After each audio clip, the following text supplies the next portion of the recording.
সম্মানিত উপস্থিতি, আমার হাতে আপনারা একটি জোড়া কলা দেখতে পাচ্ছেন। হ্যাঁ, এটি হচ্ছে একটি জোড়া কলা। আজকে আপনাদের সামনে এই জোড়া কলা নিয়ে কিছু কথা বলার চেষ্টা করব ইনশাআল্লাহ।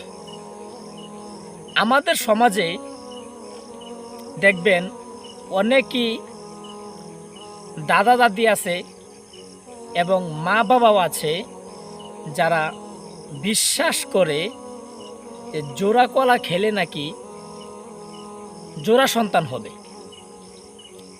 জট সন্তান হবে, এরকম অনেকেই বিশ্বাস করে থাকে। এটা আমাদের সমাজে আমরা দেখতে পাই।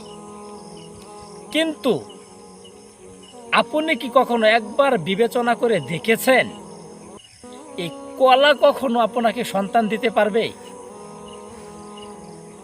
যে আপনার জীবন দিয়েছে, যে আপনার মৃত্যু দিবে, সে একমাত্র কে? আল্লাহ সুবহানাহু ওয়া তাআলা।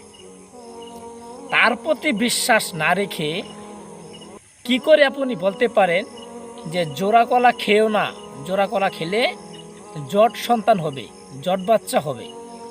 এটা একদমই ঠিক না।